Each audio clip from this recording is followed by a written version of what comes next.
Le ncwadi iya kwanhliziyo ndise. Kwamhlaba unyathelwa abangabuyiyo. Kwabaphila kumaphupha angafezekiswayo. Kwabaphila okwezilwanyane.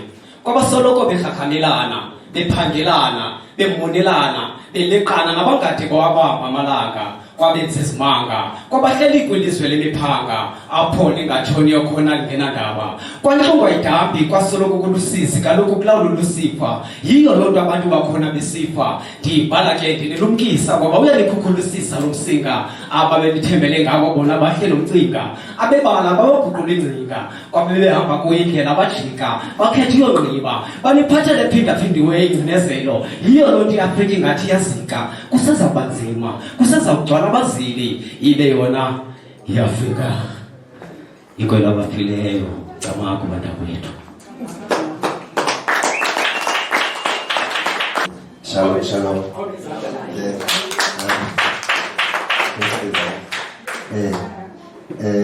Ngishwa ezakhonge ngikuthiwa amaKhaskil nami ndisuka eMdantsane ngokuhlala kwa1 kodwa mina ngikho kwaseJolunga. Ndingumntakwenda ngulethu libele usoze uqhosha libele ngesana ukhwangesha umbobo isingola umentu kudla ngendebe endala umpondo siphecile umnandi ekude uzwele imhlophe ezivenkile uxokome ndilo ngikwe yangapha ngeNtsholo. Umbongo wami uthi isazela sami siyathetha njengetshubuka losana lolangazele lubisi ngibhenela kuwe Thixo kaSirayeli akunalusizi. Xa insana zakho zingahlelanga ngemvisiswano ngenxa yohogo lomoya ophandle apha wentiwano. Umphefumulo wami ubhonde-bhonde imivumbo yenxwaleko nenhlupheko inkululeko sifumene kodwa oqhawule ginya noxipile mlungunya basisiphako esibi kolubhelukazi bekwenza konke oko besebenzisa amagunya. Kuba inyaniso iyakharha abanye bazawuthi ndiyathuka xa ndisithe zaphuselana ezibhenele kwenzeni lo mkhuba ungahlambulukanga ngenxa yenqatha kanobuncwane balo mhlaba. Akwaba konke ndidomboza ngako bekuliphupha ukuze ngesiquphe ndisuke ndikhwaphululu ndivuke ndixhume ndibe ngenyawo ndikuchile ndikukhalimele konke ndikubonileyo nako konke okungekuhle nokubolileyo. Kuba mna nje kwamdaka ubalala imnyama ndiyakuchasa futhi ndikwenyanya ukuphathwa kakubi nakugadalala kwabantu ngokwebala. Ndithe xa ndisithi phalaphala empumalanga nasentshona ndandigxeza kumazantsi nakumantla ndabona isimanga uxinizelelo lomandla isilo esintsinga zigadalala njengezikanosala lawo nditsho ngezenkwenkwe esitsho ngomphefumulo lukanqonqo ncakasana nalowo weqothaqelile qaqasholo leqaqa sidabula umrharha amehlo abomvu wabhala inkohlakalo nentiyo umlomo uzwele momo ezingxavula zamazinyo lobele zabhule lubandlululo likhoyo kodwa kuthiwa sikhululekile. Buthi ubuciko obundicaphilisayo balamayilo sisisizwe esikhululekileyo somnyama i-Rainbow Nation ngabula makhumsha kodwa mna inhliziyo yami balihlwili kuba ndithi xa ndijonga umnyama awukho umbala omnyama ngenene nangenyaniso isijwili nesimbonono sama-Afrika umlisela nomthinjana amawaba namawasakazi sikavakala xa kaloku ngoku sikhulekileyo kube kukho udyakalasha bankone ingcuka ezambethe imfele zegusha ezizenzela nje nanjani kulo mhlambi omadlelo wangcela ihlaza imnandi kodwa besikelwa ngerhenqe nangona iye yawo tarhwamevu bandiniphathe emanyeni kodwa le nhlaba mkhosi sizwe sakowethu masivukeni emaqandeni izizwe kaloku masivukeni emaqandeni ukuze inhlangwane amakhwenkwane azodla izapholo sonwabeni sonke kwelizwe losikoko. Isazela sami siyathetha sitsho isazela sami.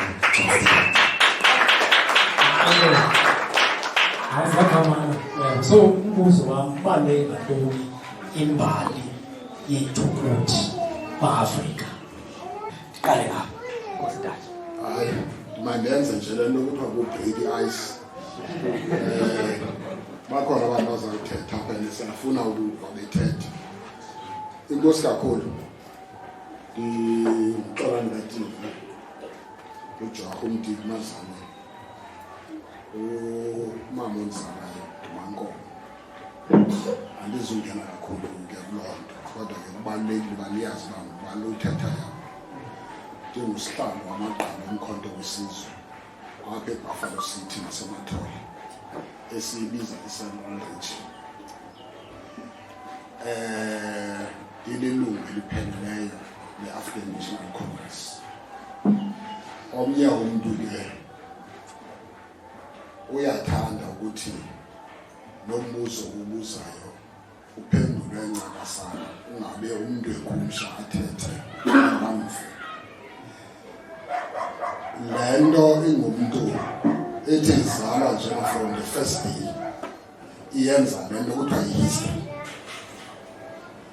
I-history lezigaba ngezigaba, nxa uzalwayo unikwa igama, ube uyi-male or uyi-female, ube ne-date ozelwe ngayo, zonke zonto noba wazalwa ngubani, uzalelwa phi. I-history le seyiqalile ngolo hlobo. But maybe without wasting your time, maybe noba seyitsale emva kakhulu, i-history isithi uba thina singobani, xa siqala ukuchaza loo nto leyo sichaza i-history yethu.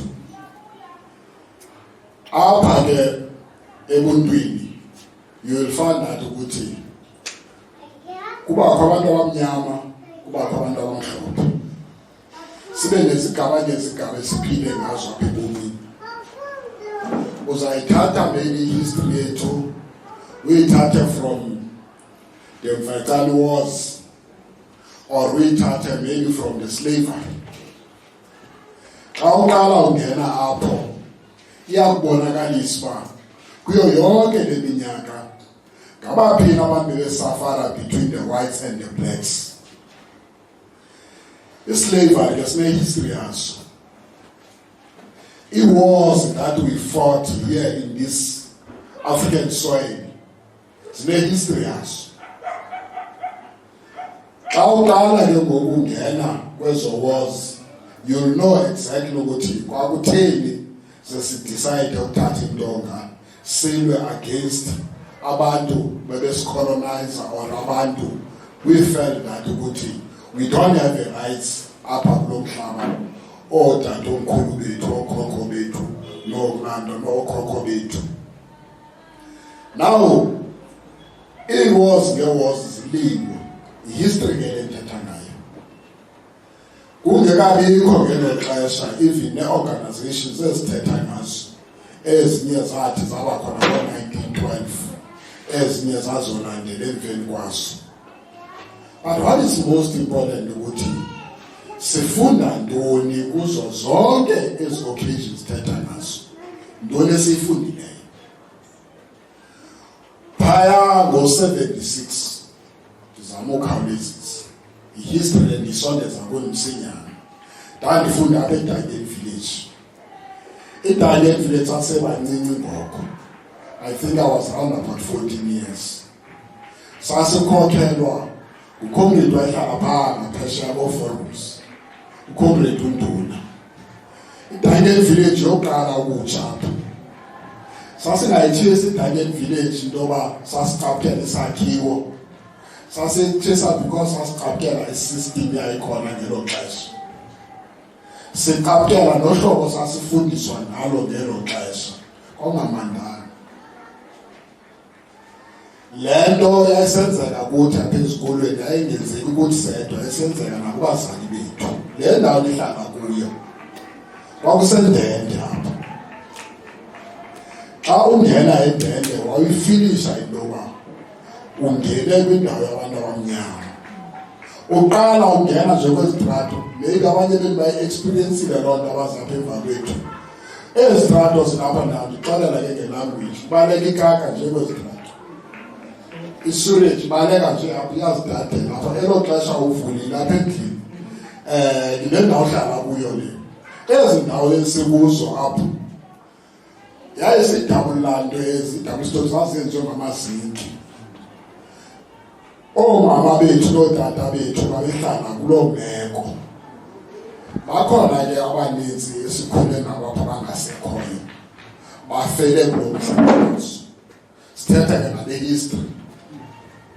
Ndizama ukukhawuleza ke ngokusondela ukuthi kuye kwathi na ekugqibeleni ukuze against our will siphakame dansani yonke indawo kuvuthe kutsho izikolo kuthini yonke loo nto sibulawe siditheyinwa. That is the history.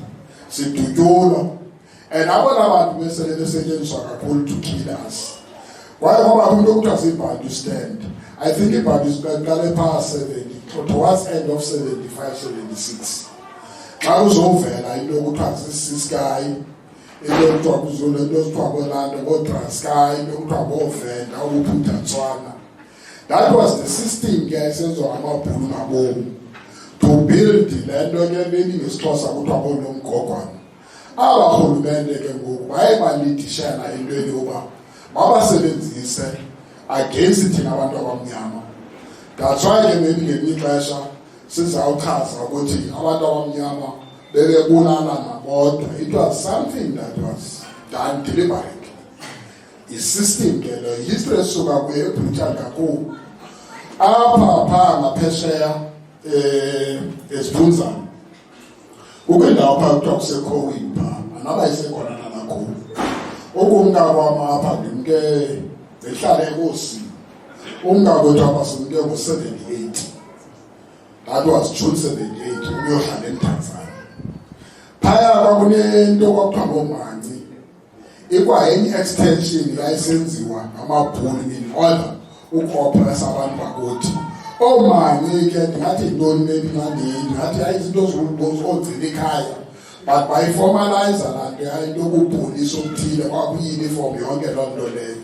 Oomanci babefika ekuseni, oomama bethu besile umqombothi lo beziphilisa ngawo, bafike bachithe ezo mbiza bakhabe abantu ezindlini kusenzeka zonke ezo nto ezo. Oomanci ke ngabantu abamnyama babebhatalwa ngabelungu. So sikhulela kuloo situation ke thina. Khange thina most of us kuze umuntu azose-recruiter ukuthi efondini khawuze uzojoyina i-ANC, khawuze uzojoyina umkhonto wesizwe. Sakhuluthwa thina i-system yayibhutal. Phaa ngaphesheya kwindawo kuthiwa kwaLloyd kwakunamapolisa ayekhohlakele kakhulu phaa. Maybe ngelinye ixesha ke sawukwazi uba siwabize namagama. Where abantu bethu abaninzi babulewe apho. Maybe fast forward ke ukukhawuleza, so many things that we can talk about. Apha ngaphesheya kule garage lapho yakhiwe yapha ukho lecawu lapha ngaphesheya. Kodwa kwaba necawu nansi sekhona nangoku uwisile. La cawu history enkulu. Iyafuna into bayilandelele. Ngexesha sele sinalo sidefy everything. La cawu yayinye icawu sasibambele meetings kuzo. Afika amabhulu sigcwele phaya, afake i-tear gas, ayenze whatever nto afuna ukuyenza, sidhutyulwe phaa. Nale ntombazana ikhulayo le iyayazi le nto ndiyithethayo. Yeka nje uba ke efika sendigqibezela sikhula kunye kule Dangeni village.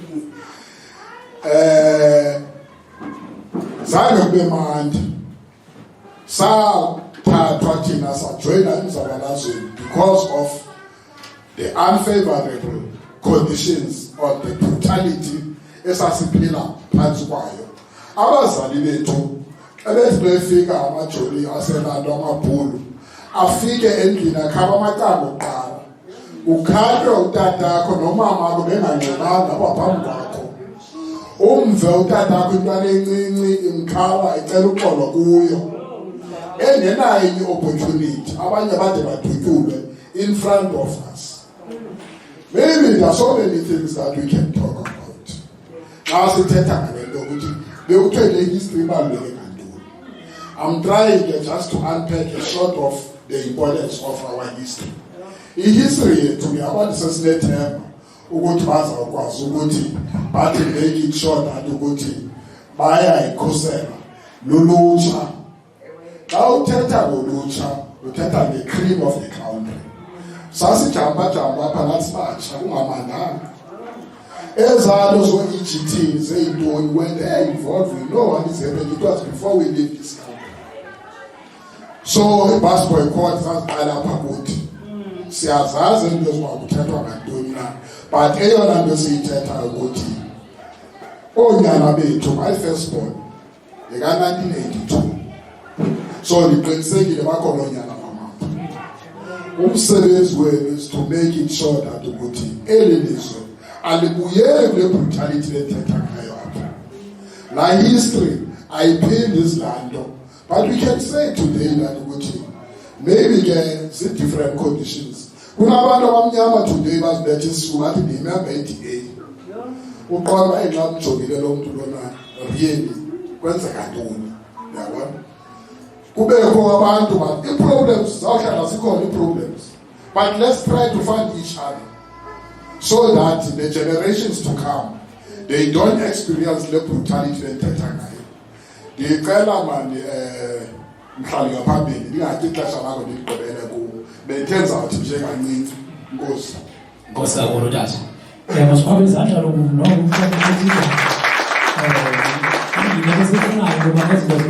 uyabona ukuthi alumane iphindaphindi into yobana ininzi le history. Uyabona yilento ke singayo into yobana sikwazi uzapheka namhlanje zonke izinto. Mara into ebonakalayo into yobana kufuneka simane sadibana.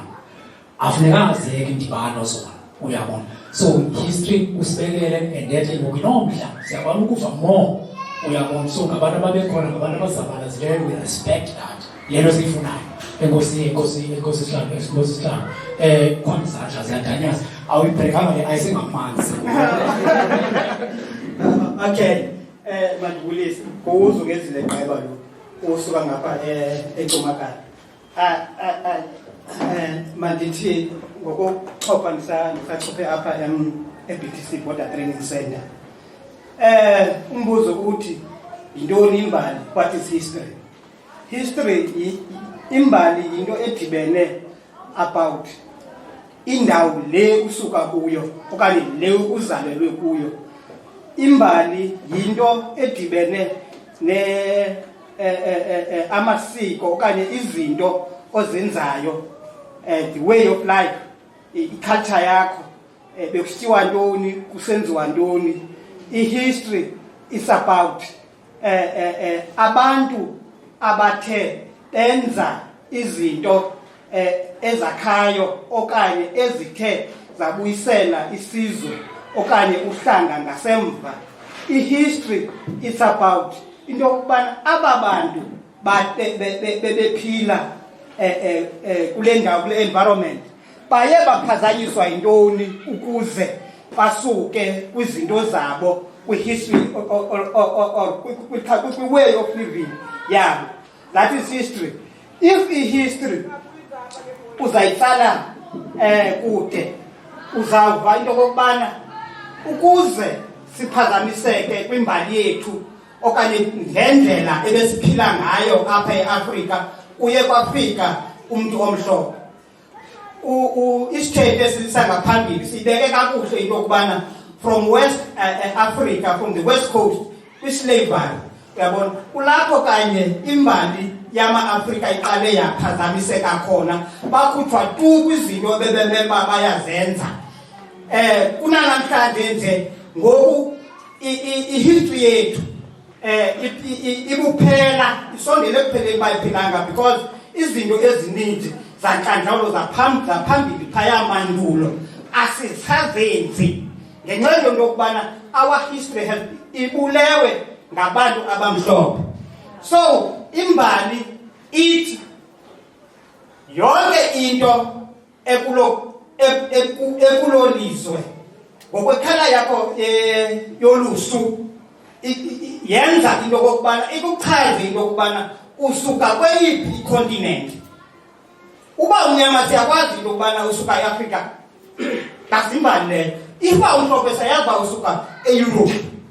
So imbali ihamba kwezo ndawo, it's about our struggle and our way of living. Yabo.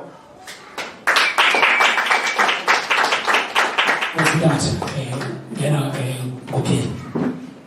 Athi zibamde kakhulu. Ndifuna nje ukuthi imbali libali lomzabalazo phakathi komcinezeli nomcinezelo. Yonke into eyenzeka embalini ibalisa loo nto qha, ayikho into eyibalisayo.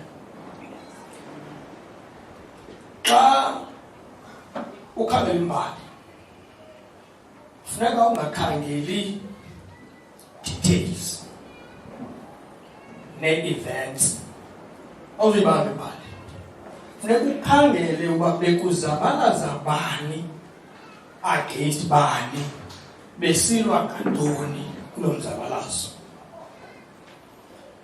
kuba imbali ngumzabalazo womcinezeli nomcinezelo isixelela into ukuba sifike njani kwisigaba esithile soba phantsi kwengcinezelo senze ntoni sawufika kweso sigaba esiswini soomama nootata bethu ngamanye amazwi benze ntoni bona egameni lethu kuba sawuzalwa komso njobe sime apha xa besilwa kwelo xesha lengcinezelo amaxesha onke embali ngamaxesha engcinezelo kuyaxhomekeka uba ngubani ocinezeleyo ngubani ocinezelweyo ocinezeleyo ucinezelele ntoni ocinezelweyo ucinezelelwe ntoni kuba ke umuntu ocinezela abantu nje kungekho sizathu ukutyhifile oko ukudeka kufana nomntu onxilileyo owenza izinto angazaziyo umcinezeli inye qha into asicinezela yona inye qha usicinezela into yokuba ibe nguye onolawulo phezu kweengcinga zethu phezu kokwenza kwethu phezu koqoqosho lwethu phezu komhlaba wethu phezu kwamaziko emfundo ethu afundise abantwana bethu izinto ezisengcingeni yakhe hayi ezisengcingeni yaseDuncan Village ukwenzela uba abantwana esibafundisayo bolungisa iingxaki hayi ezaseDuncan Village bolungisa iingxaki zasesentini onke amaziko orhulumento asebenza ke phantsi kwale principle uyabona xa urhulumento luthatha amaziko ezimfundo luwanike abelungu lithetha ukuthi hambani ngecebo lenu nina belungu niyofundisa iintsana zethu nizifundise ngokwazi kwenu ngenjongo yenu ngembali yenu nakokuthanda kwenu sethuke uba kutheni le nto apha kulethu abantwana bethu bengekho bezeziguqweni uba awundivanga nenye into ebendiyithetha apha uvele qha imbali libali phakathi komcinezeli nomcinezelo deske umcinezelwa ibe nguye othathe amandla ngokwesilungu kuthiwa history is a struggle between the oppressor and the oppressed. It is a struggle against domination. In order, very important what I'm going to say, in order for you to become a true human being, you must win history. That means you must be the one who dominates. You must not be dominated. Nithi masingathi asifuni udominator. Uba awudominate uzodominator, period. That's how history is. It is the history of power. Uba ke sifane sisithi hayi funeka akhomba kulingana embalini. Embalini ukwacinezeleyo nokucinezelweyo. So you must win history. That means you must win power. Period. Ukwenza uba wenze le nto iyintando yakho. Yeah, masikhazi yeyona isimoshileyo but kwantu esihlala singabantu bakwantu xa sithetha nge-Black History Month ngingathina singazilibali because khona nolutsha apha umXhosa wayephila njani umSuthu wayephila njani yabona kuqala kuzofika la mahlagusha njengoku Sizama ukuthi ke ixesha lizaba khona singene deep nakwezonto. Awuthenze sisile, uthe xa sisila ngosekumothiwa uthiwa ufike nabelungu njalo njalo. Zizawa history. Ngoku sigcwele kakhulu kule-liberation history yabo. But ke daswa ndazoba mfutshane. Likhona ixesha sizawuthetha ke ngoku. Ibokubava abatata umhlobo wenene oNqevu oDr. ya. Nesingena la black history. Yabenza kamnandi semnandi sawungena nakule yakhe ngoku. Because Kosa khona sekonza. Yabona sasidingo soba ifama soloko sidibana okokoko ke asesisandla so that sizokwazi ukuqoqobela ngena mafeli. Namathatha ithuba ndizibulisele umntu lapha ngaphakathi. Igama lam ndingceba ngokwabonsa. Lapha kwaSaturday nemdantsana wahlala. Khona lokuguquko. Uzaba intombi yamazi abahlala. Okwamnje kufutshane ndinombuzo more than ukuphendula into ethethwayo ngembali umlando wethu. Kuba ke iya kule nto ithi imbali ibaliswa ngani. Kuba ke sisoloko sine-understanding yokuthi imbali yethu iqale ngofika kwabantu abamhlophe. Of which ayikho njalo, ingasoze ibe njalo. Bekumele ngokunokwam ucinga ukuba imbali yethu siyiqala bekunjani eAfrika before bekho yonke into. Thina besingobani. Kulapho ke ngoku sizawuyazi because xa ujonga uthi deep kwi-writings ezikhoyo ziyakuxelela into yoba iAfrika akhange ibe-poor, iAfrika akhange ibe mnyama, iAfrika ibe-prosper, bekukho ii-dynasties. To go back to into ye-anthropology iyakuxelela straight ukuthi iAfrika inenkcubeko. Ingxaki ngoku thina sisoloko sifokase kwi-history yethu ekufikeni kwabantu sacinezela.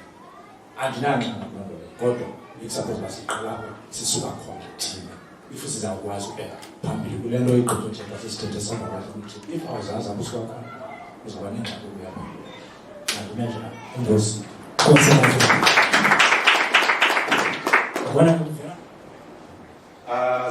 Incwadi ithi God the Black Man and Truth, chapter 80, The Making of a Slave. The Making of a Slave.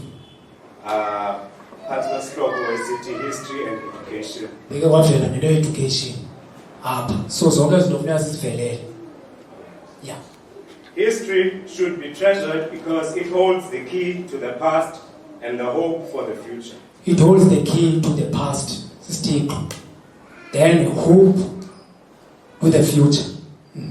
Without a clear understanding of history, one cannot properly evaluate past mistakes and correct them. Soze sizazi impazamo zethu, sikwazi ukulungisa sibheka phambili. Ngakhange siyojoga phambi ukuba siyiphazame njani, siyibhude ndawo. Ithi siyithathe nini wrong turn. Soze sikwazi. This is true of the black world. The history of black people in Africa or America prior to slavery was not accidentally lost. Prior slavery, never lethetha ngayo utashuza ngoku. Into bana sijonga apha, but prior slavery na history zange siveske silahle okanye lahleke. Ngapazamo. Ayiphazanyanga lanto basingazazi before kufika kwabelungu babesenjani. Nangoku xa uzawuzama ucinga ngaphandle komlungu. Kuba yini uba before bafike basasenjani? And for sure uzaba caught up kule nto bona basifundiseni ngathi sasi uncivilized. Sibe ngcono ngosekufike bona. Sasingafundanga sasingogantweni. Babhane into eziqhelanayo. Uyabo nawe because ubukela baza film wrong turn now to picture it thina uba hey no sasinje vampires. Uyabona lanto la because somewhere somehow la mntu ufike wa temperature nale ndawo ibinokwenza ibe strong. Yeah. It was purposely destroyed in order to teach Africans to be slaves. So purposefully destroyed. Akho mntu unoze azama ukucinezela engakhange temperature nalento ekwenza great which is imbali yakho. Whatever it is azakufundisa yona kufuneka enze sure uqala uba uyipainta kanti bembi.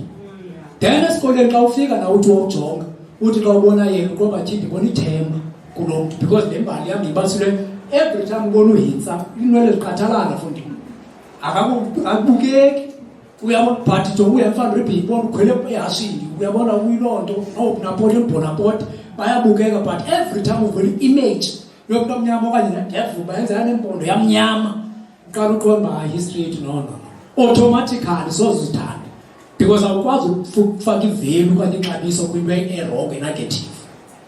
Okay, the first step in the training of a slave is to destroy everything connecting him with honor, destroyer yonke into emconnecta to greatness, honor, glory, splendor and grandeur.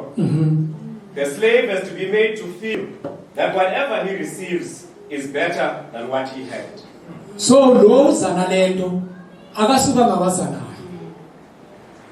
uyenzile homework yakhe qale wo destroyer le yakho, then whatever it is ke ngobe siyifumana thina besiqopha ibhetha kulento sasinayo beke ndatsho pha ngelutho senze heritage last year esibamsebenzini like izawuthande kanjani lento yethu xa uzathi ngale mini yethu hayi masityele inkobe zibonrongo ne qha ke ngoku khayithathe lanto ke uyizise xa ufundisa umntana sasisityela ihlobo thina uthi umntana makabuyele ngokweza nkobe uyayiva le history yethu inkoba zibonrongo ne qha ujonge inkobe zidry inkobe uyabo ngoku asinozenza sazi ipizza asinozenza thina lokuzele asinozenza into ezimnandi funeka sithethe kasithetha ngathi sithethe ke nkobe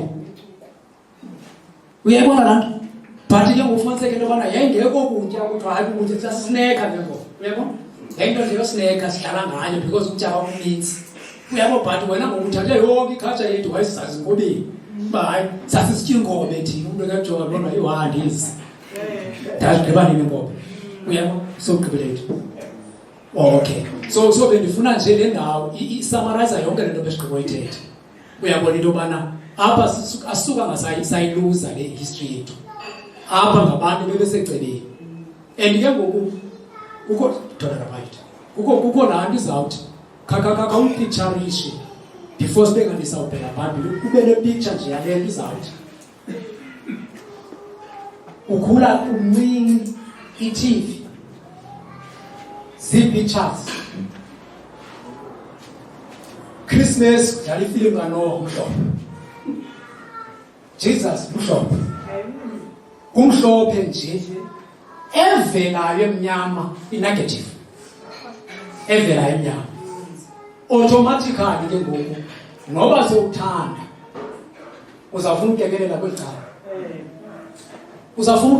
cala because iyabetheleleka la ukuba besingakhange sayivotela le democracy ngekungenje ukuba besingakhange sawamkela namakhaledi kwathu ngesingabili ukuba besingakhange savuma ukunyotshwa ngeqhoshe ngenantutha ngesingabili ngehleli ekhaya singazuli ngehlutha ngoku sinangqibi ngesingathi usesilale sitile sikhwinte ndiqinisekile ngesilima hayi ngoku ndikubonayo ukunqina kwesisizukulwana sithathe ukunqina esisuke sawuyeka umzwa kwanto walinxiwa kuthe kanti bayilengena songontyiwa yiyo loo nto belahlele ngaphandle bayanyathelwa zibongamele zintsha singene kokuchwethwa ziqale kokubalanzisa kanti ziyawaceba sababulala bonke abathanda udweba saxutha nakenqatha zona isifete sangumbutho amafelo ukhusela wona amasela kwathi bekutyetyilwe kwanto usuka baswela kaloku nimele gqitha ngenaselwa ngoku iyaphalala le ndebe benisela ukuba besingakhange sayivotela le democracy ngekungenje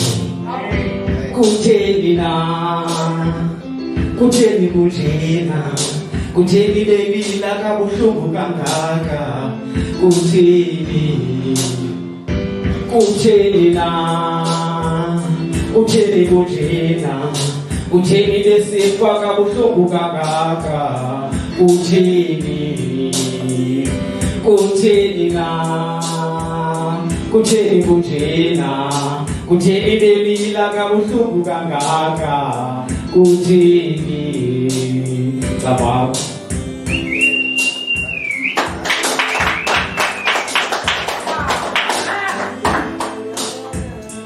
Kutheni lo kanye mkhobeni kwakho akho singayamkelanga mntakwethu embi samkele kwanto embi sesazixolele ezinye sesicinga zadalwa thina sidinga ukubuyela back ezingqondweni ezangqondo zethu zobuAfrika kuzotshintsha imeko zethu mamosipho uready uthe uzasintroduce ngokwakhe akafunanga ndibhude so bengizawucela ke sinika amandla sinike energy for uba nayo sinika loo energy khani uqhwabele izandla uqhwabele izandla mamosipho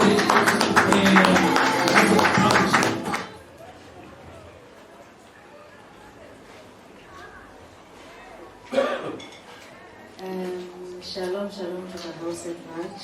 Shalom.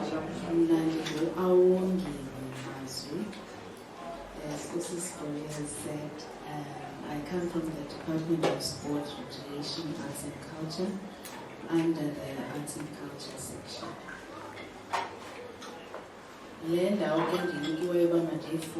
It goes as follows. The dress, named elegance, was once a symbol of luxury and sophistication, worn by royalty, dignitaries, and influential women throughout history. It was passed down through generations, each wearer adding their own chapter to its story. Over time, however, elegance was forgotten, left to gather dust in a forgotten attic or trunk. The dress became torn, faded, and worn, its beauty lost to the ages. But elegance held secrets and stories of the past, whispers of laughter, tears, and triumphs. As it lay dormant, it longed to be rediscovered, restored, and revived. One day, a young designer or historian stumbles upon elegance, recognizing its significance and potential. With meticulous care, they begin to restore the dress, uncovering its hidden stories and secrets. As elegance is brought back to life, it becomes a symbol of resilience, a testament to the woman who wore it, and a reminder of the power of heritage and tradition. Yes.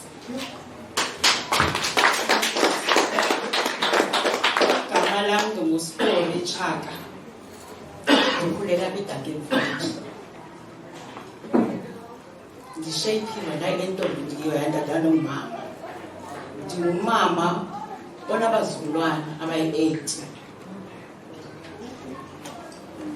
abathi xa ndithi ndiza ekhaya eDuncan Village babutheni kunjeni kule ndawo. Yes, abayi-2 bakhulele apha eDuncan Village, but ngenxa yemeko nokutyalwa zathi ukuthi yatyalwa eDuncan Village ilusizi imeko yayo. Imeko yaseDuncan yimeko apha ebuhlungu to a point that thina kuqala singabaseDuncan sibona isi-strangers apha eDuncan Village. Ndiphakanyiswe yintoni na ke? Ndiphakanyiswe yinto yokuba zange ndibe khona kwi-politics, zange ndibe khona kwabanzima ukuya kwezo ndawo ezinezinto xa kusiliwa amalungelo ethu, ngoba abazali bam babekhalaza bathi hayi ningakelilingi. Ndingumntana okukhuliswe ngumama notata, kwabakho umakhulu notata omkhulu ababesoloko behleli nje bebalisa ngale mbali yaseDuncan Village. Babukele abantu kusenzeka zonke izinto ezimnandi ezinhle mna endicinga ngelaa xesha zazilungele thina.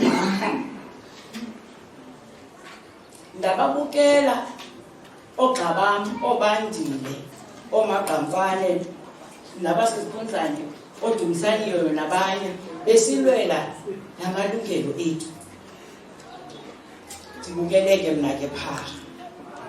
Mna into ndandihamba ndandingena kwi-organization esebhashe kwaNcaba,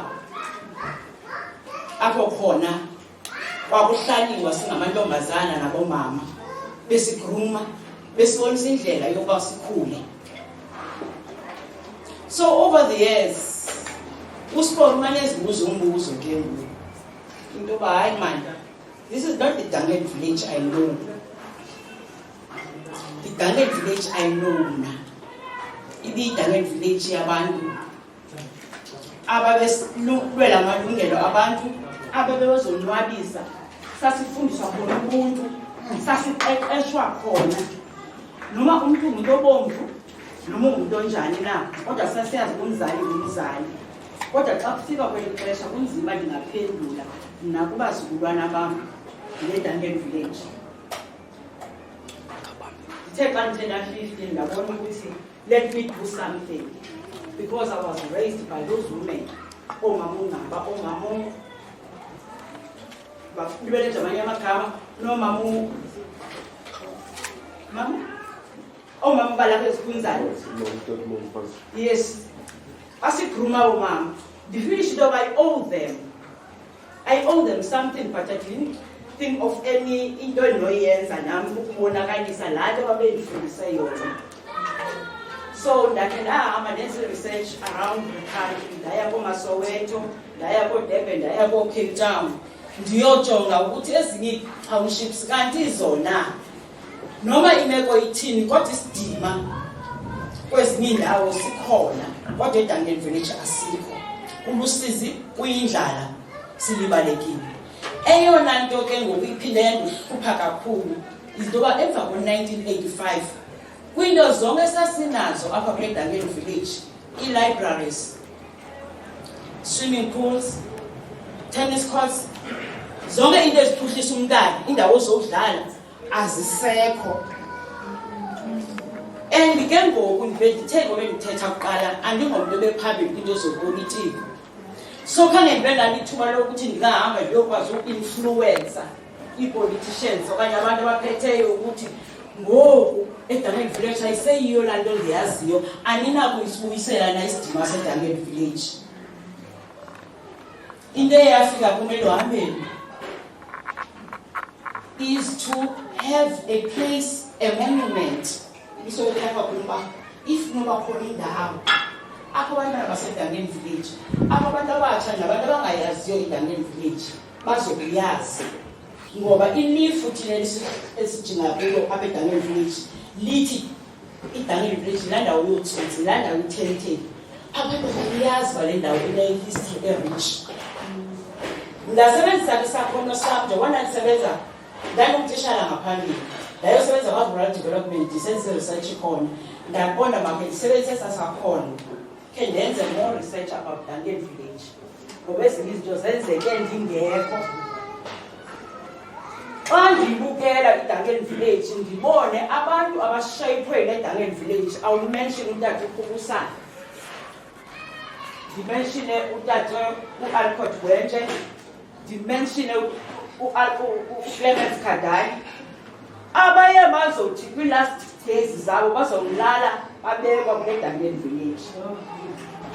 Balapha eDangeni village asikwazi nobalatha kuza nabo bakuzo ngoba kaloku sibalile balibalekile. Sinendawo apha enamangcwaba abantu abanye babechaphazeleke kumasaka ka-1952.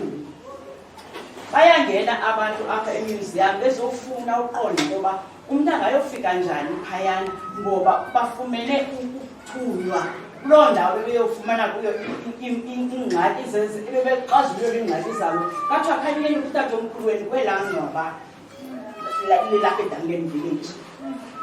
Ndithi ke kuwo akukho nto ndikwazi uyenza ngoba kulihlathi ndikuphamla nabo. I tried to write to commission to say mabangenelele ngoba abantu bayabulaleka. Zininzi ii-documentaries enizibonileyo ezingenile. This is the same Dangeni village eproduce ii-leaders apha eWelsh High School, uStatu Steve Church. Umama uSalungwane unomantombazana bodwa wayeyi-head girl uSteve Church eyi-head boy. Otata uSontshi, utata uSontshi wayehlala apha kwesisithathu singezantsi. Indlu yakhe yiyo yodwa eyashekayo kwizindlu ezadilizwayo zalapha e-Eastbank. Isekhona ilapha eDangeni village kodwa igama lakhe sozulivekuthetha naphi na. Wayedlala irabhi, engumntu okukhulu kwirabhi. Sivuyile naxa sibona utata uSobizana Nkana ewonga kule minyaka idlulileyo. Sinethemba loba nabanye bawuwonga. sithi xa sijonga imbali yaseDangeni Village sijonge xa kuthethwa nge-forced removals, ubone xa kuthethwa ngasesofaya Tam, ubone xa kuthethwa ngasese-District 6 ngaseDurban, kuthethwa ngokungathi zange kwenzeke into e-East Bank nase-West Bank apho kukhona khona ube-Mercedes Benz. Soze uyibone imbali yalapha idocument wengathi na. Ndaliqala ukhe ndibone ke ngezi ncwadi zibhalwe phaya, enye nathi ayibhalwe apha ngutata uCebeli, enye ibhalwe ngumama uNcaba, enye ibhalwe ngutata uLawrence Tutu, kubekho neyeboxing ebhalwe nguLuyisomtya, nenye phaya yerabhi ethetha ngombhoxo. Zinto ke ngokwesithi xa sizibonayo sibona kuthethwa ngazo sibe novuyo ngoba sithi yeke ziyadocumentwa ngoku. Ukuzalwa ke kwalo museum ngokuzalelwa nje into yokuba masidocumente. We also have to celebrate. Sincome sibone abantu bethu abenza into ezinhle. And ke ngoku mna into endiyimelayo into yoba imithi into ebethethele eDangeni Village but ezinhle sozuzivesithethwa. So thina we are documenting such stories. Thank you to my partners. Ngomane besithi masenzeni nezi talks. Sinayo i-talks esinazo ezithetha ngento yokuba i-topic yayo i-chapter 1 wethu besimenzile ngoNovember or December, it takes a village to raise a child. Because ndiyayazi nami ukuze ndibe lo muntu ndinguye ndakhuliswa ngabantu apha kule Dangeni Village. Mna ke ndiyathanda ukuthi ndizawucaphula, ndiyayazi uba indaba yemassacres zizawubekwa for enye imini kuthi wami sizithethele ngenye imini, kodwa kukho le ndiyaziyo ka-1985 and ke ngokuyona andiyazi ngosekubekho u-1985. Ndazi ngeziganeko endandizibonile ezazisenzeka around East London uGompo ke ngoku apho sibone khona ngo-1982 utatu Dreyfus Mxenge ebulewe kabuhlungu eDurban. Kwakuyinqakamo kule Dangeni Village. Sazobona ngo-1983 apho khona kube khona imassacre, i-Duty massacre. Ii-meeting ezininzi ngoba urhulumente wasesisika wayengazingenanga ezona zazibanjelwa apha. Ndandisi-student eMdantsane ngoloo nyaka ngo-1983. Sibe nayo i-consumer boycott endisoko ndibuza into yoba xa sixakene nezinto ezenzekayo ngowaye singabuyeli kuyo. Khe sithi kwezinto zabantwana bethu abatyiswa i-poison, khe sibuyele back to yona sithi asithengi. Sasiyenzile loo nto apha kule Dangeni Village nakweli monti lilonke. Ku-1985 laa nyaka ke ngoyena nyaka uset because early January kwasweleka utata. He was a boxing trainer, a father kubantu abaninzi kule community. Ndiye ndithi xa ndisenza izinto ndithi ngelinye ixesha oh my dad because wasishiya esemncinci ekwi-40s but ngoku ndithatha kulaa ndawo ngoba wayeyazi into yokuba i-community iyasinida isapoti. Ngala 1985 sibukele i-Cradle of 4 ibulawa, sibabonile abantwana basemdantsane noma nguMachobana igama lakhe bebhubha kabuhlungu. Sizibonile izinto zisenzeka around 1985 sazoqwela ngunyaka kamama uMxenge awathi wabulawa yena eDurban. Ulapho abantu baseDangeni Village baqala khona beye emngcwabeni wakhe babuya. Xa bebuya ke sebeyimisindo iphezulu ngoba batheni bonele zizo zonke izinto ezithe zenzeka. Kungelishwa ke into yoba ke bayenza kutheni ezokudentshile into yoba sasingalwi, sasisile i-system but sasikhangela indlela yokulwa i-system. So into ezininzi zadestroywa apha eDangeni Village. Ndiye ndithi ke ngoku ndithi oh how I wish I can have an opportunity to talk to leaders zalapha eBuffalo City. Bayazi bale ndawo iphuma amaphepha for wrong reasons. Inabantu abafuna abasenesingqala. Kukho ii-families ezingazange zibazi abantu babo bayaphi na. ukho ifamilies ezithi xa zithethayo ndibe nethuba ke lokwenza i-research eMasaka eDangeni Village Masaka ezithi xa zithethayo sifuna uphinde sizibone i-politics ngoba thina sayolala phaya zange siphinde sona uyabona ke dala ndandicinga fama umuntu akufuneka angabe involved in-politics ndandizibhekelisa phambi ndafumanisa ethubeni whether uyathanda okanye awuthandi we have to be part of politics so that uzokwazi ukunderstand izinto uzokwazi nokubuza ukwazi uquestion izinto ezenzekayo so ngilapha ke kule ndawo ndiyabulela ke comrade Matikela about i-comments zakho le ndawo ayondawo efundwayo yayi-family property ihlala abantu abarentayo yathi xa sifikela kwixesha uba sizayithengisa kuba sonke sineendawo zethu ndahlala phantsi nabo kuba sibona into yoba kwaukuthengwa kwayo izawuthengwa ngevelu ephantsi ndacela ukuba le ndawo ndicela ukuyithenga kwisibhinzi sam savumelana ndayithenga kodwa phaa emazantsi ndiyazi uba iselikhaya lakwaTshaka elizawuthi lithwale le mbali yaseDuncan Village. Bantu abatsha kamanje umntana lona bekhe wakhona last year kwakukho International Museum Day ne yes they were part of the program. Sinazo ke programs esibanazo sisebenzana no district sisebenzana nazo institutions sisebenzele nayo neWUSU for documentaries engakwaziyo mna ukuzi-afforda so into engiyenzayo ndiyopartnerisha nalo institution.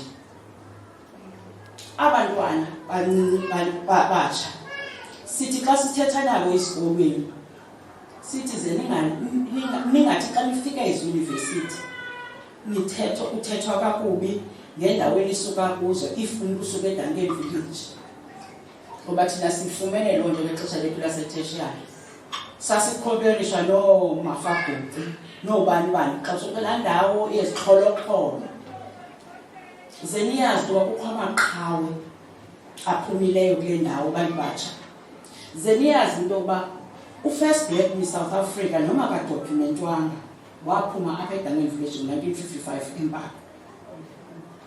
Niyazi uGibson Kente waphuma kule Duncan Village kule nyanga uphela kule nyanga yi-memorial lecture yakhe kaGibson Kente. Ndithi xa ndiphayana kulaa theatre ndizive ndinelunda xa kusithiwa from Duncan Village. Niyazi into yoba bakhona ooJohnny Dlani bejazz osisibhulashe bemangokuvu abaphume kule Duncan Village nangu ke namanye amaqhawe aphume apha. Mna ke lami ikhwelo lelokuba njengoba itopic yethu isithi uluntu lwethu lulahlekile nje ungayazi imbali yayo ulahleka ngento yoba kaloku yafihlwa. Yabona ke xa kuthethwa ngalaa nto kuthiwa yafihlwa kwafihlwa neDuncan Village kwafihlwa neDuncan Village kuthi xa kuhleliweyo kuthethwa ngezinto kuthiwa hasa laa Duncan Village abantu abalwayo asazi balishwe yintoni but xa kusetyenziswe lo gama kuye kuthi xhoxo ngoba kaloku ngokusele singasabonakali sesile singasaveli ezindaweni sidityaniswa nento esingayaziyo abayibonayo bona thina singayazi. Kulapha ke namhlanje sithi sizawuqhubekeka nezintetha zide ziyofika zide zivakale nomntu obengayazi kakuhle iDuncan Village ayazi. Bendikhona kudwa kulaa Masero Masaka lesinayo i-exhibition ibilapha ngoba phaa kulaa Masero Masaka ibikhona ngoDisemba ebale 19 kaDisemba besimenyiwe ukhona nawe ukhona umzwanele mfazi walapha eDuncan Village nayo wabalixhoba so siyakwazi ukudibanisa.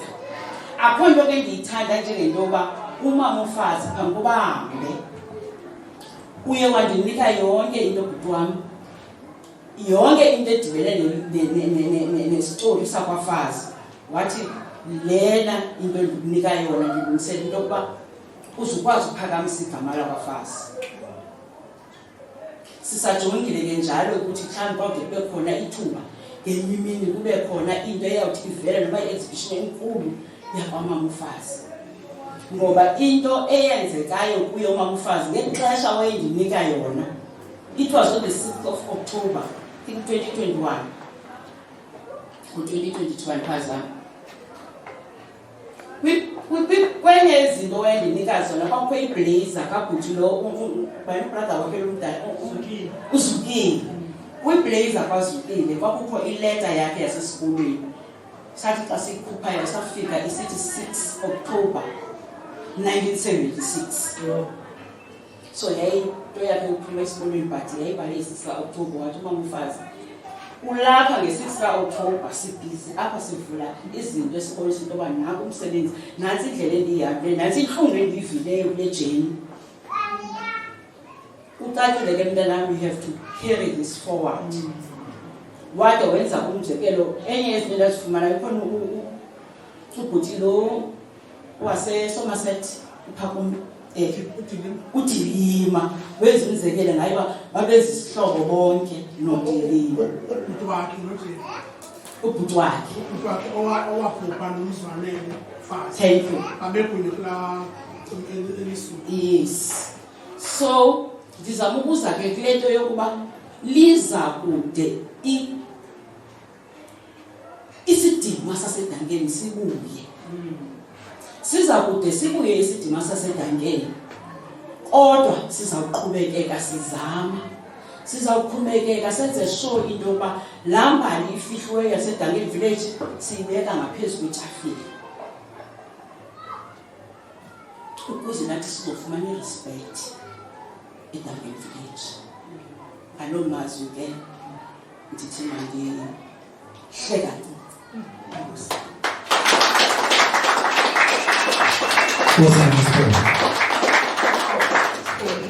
Straight appointee hamba nayo kakuhle. Ndiqinisekile emva kwale ntetho asoze uphinde iDangeni uyijonge ngelamehlo. Uyiqonda ininzi eyenzekayo, ininzi ekhoyo kuzo zonke balule iDangeni kakhulu into yobana ezi zinto sizazi. That's lesisithi exesha bethetha into yobana imbali yethu efihliweyo ingunobangela ukubana sibe kanti sirhuqa kubuso eDangeni.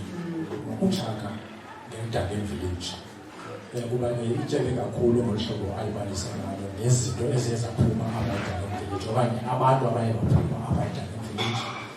iDangeni village ke ndihloniphe kakhulu kumna ke basically kuba ke ndingumntu wasemdantsane. Umdantsane uzalwa iDangeni village, siyathanda asithanda. Into yoba babekho umdantsane kungenxa ye-force removals zabantu ababehlala apho. Ndinombuzo ke sesiphulukile kule mbali soyibalisa into yoba ingaba mhlawumbi eli gama lithi Dangeni livele nini na, lisuswa yintoni na? Kuba ke ndinayo into ethi before ibe yiDangeni ibinegama layo le ndawo, ibinabantu bayo. Ndiphinde ndiphazanyiswe ngulo mbhalo endiwufundayo apha nge-history of Dangeni village.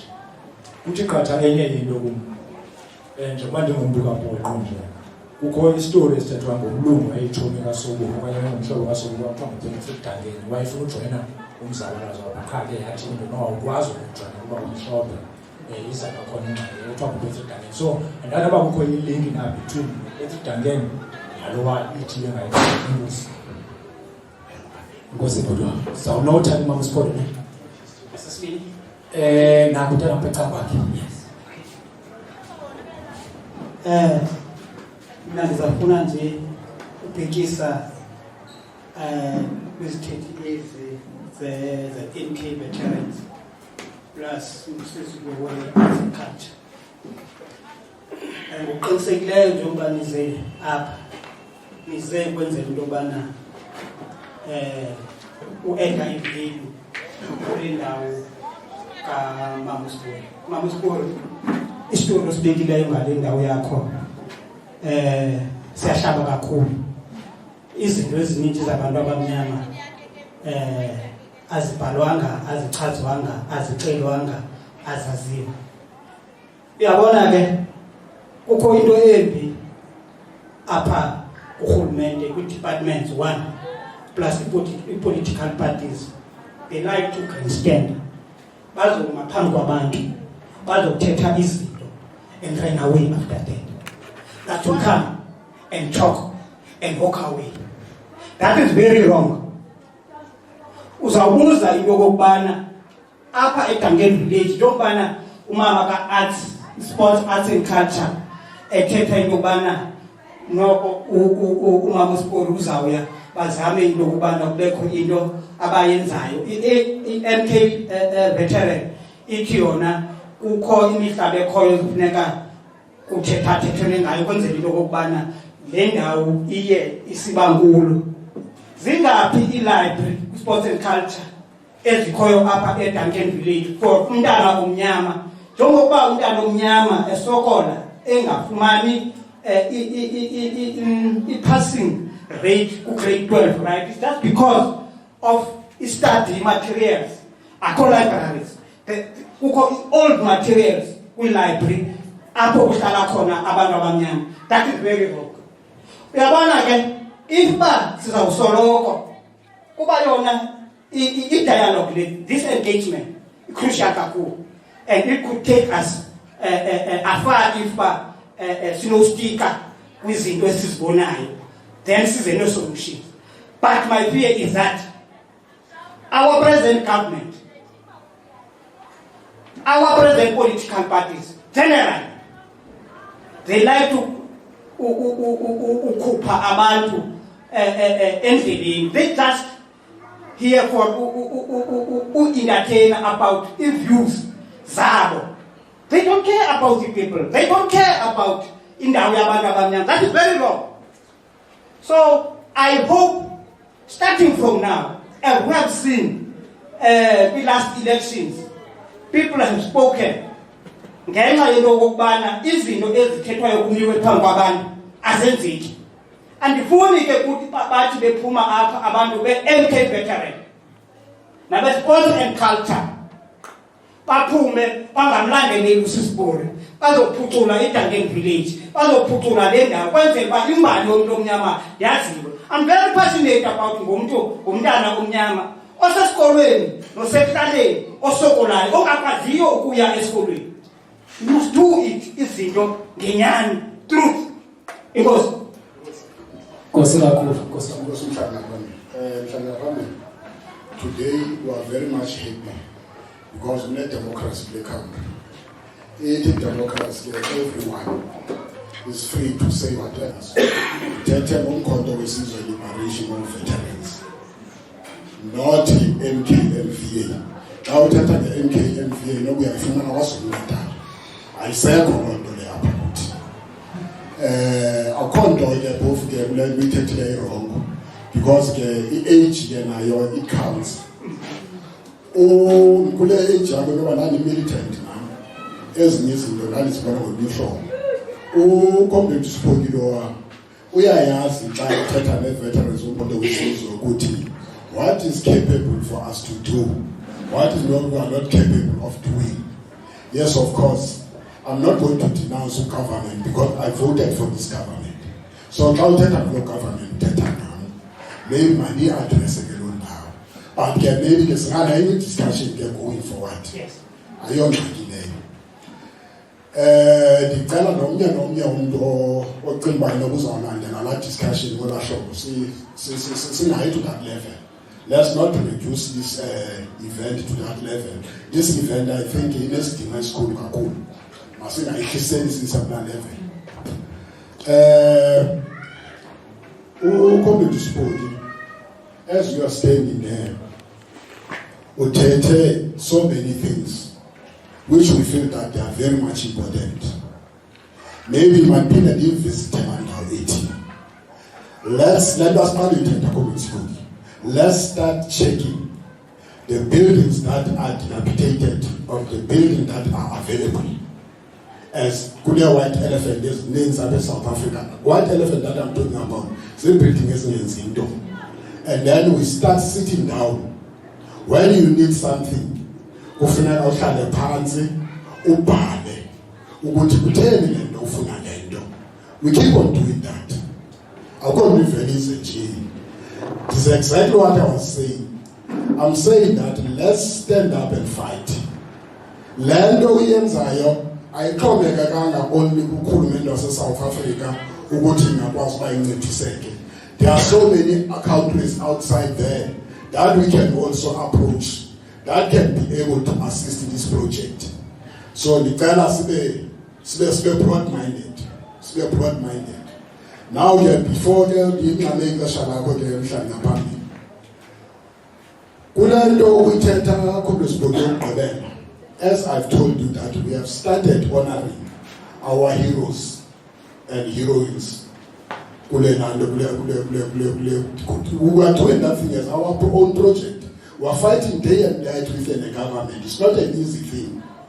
Apho bakwazi assista khona bakwazi apho sikwazi ubetha khona izibhotweni ukuthi siyayenza lo project lesicala basawuqala ngoku after 6 months maybe sabe sinayo imali. Umama ufazi ngomnye omama esibarespecte kakhulu. Sikhulela kulama onyana bakhe bafele kule revolution. Onyana bakhe ke umama ufazi lingengakwabazele kuphela. Ungamfanisa nomnye umama phaa kulanda kuthiwa kuseGqeberha. Umama ugcina ne. Umama ugcina also the same thing. Xa ndifika ku-exile ndifike onyana wakwamugcina bekhona phaa. Besokona nale ANC. No thing ndifikele kubo eAngola besokona kule ANC. But apho ndizakhona kule mama kule nto kamama ufazi. Let's find a way of fast tracking this thing. Because now ngoku awuhlalanga nje ushiyo nexanduva umdala iminyaka iyahamba nakuwe. Masibe yenye iproject esizaba nayo esizawuhamba sokuhlala phansi neWomen's League qala. Sithethe nabo sibaxelele basifuna ukuhonorisha umama ufazi. Sifuna ukwenza lena nalena into. Can we work together? And I think loo nto leyo izakwenzeka because siyahlala siphula i-meetings yadibana. We need ukuthi ke kulo nyaka sithi make sure siyayenza loo nto. Umama ufazi unyana wakhe ogqibela usicela ufazi. Usweleke ecrossa apha esiya elande esiya eLesotho eTele River. Cela uphakame uComrade Mathemba. Nangu uComrade wayehamba naye wasinda phaa. They were together. uComrade Mathemba lo wayegcinwe ngumama ufazi phaa endlini yakhe. Into bantu ephaa kunyanga yonke efuna all over. Umuntu wayekhona ngela xesha ohlala emthendeni. Uyakhumbula ngokhangela noComrade. Kwakungekho vele yayingekho kwezo zitrato zaphaa kufuna noComrade. Kanti njengoba efunwa nje umama ufazi umgcina apha endlini yakhe. Inguye nomnye uComrade waseBhayi Lobesi umonde Lobesi.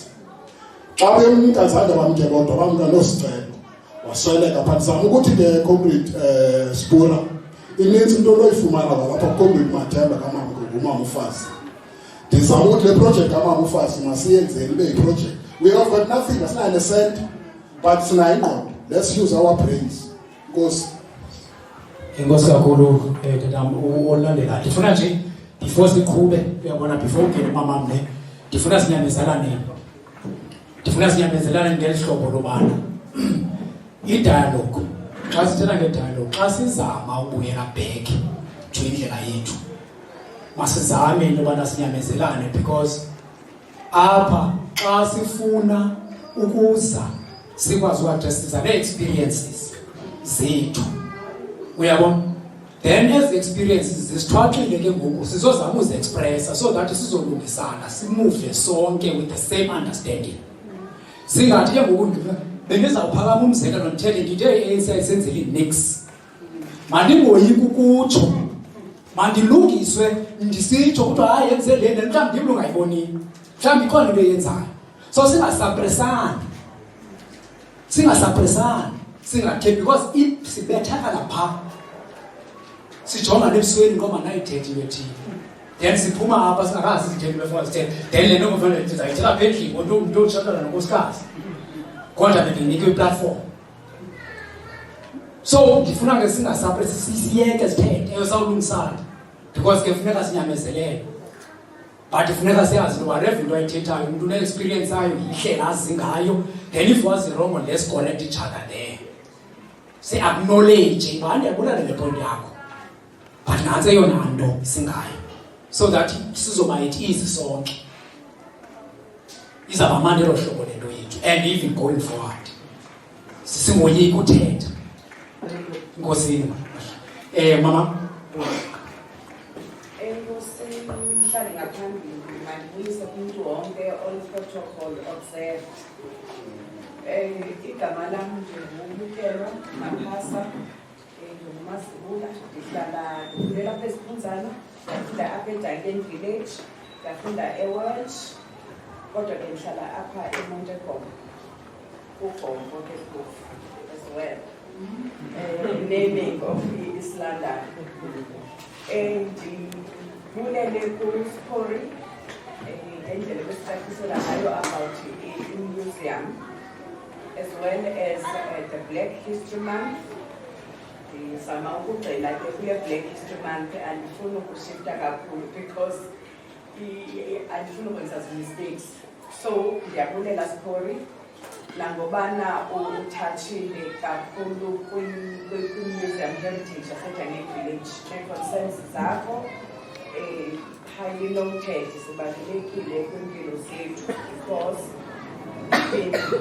before le mizabalazo kuthethwa ngayo ezi story nezincoko bezisenzeka kula makhaya ethu I do believe kwezibona stories zezinto esikhulele kuzo nakwezinye indawo nje socially and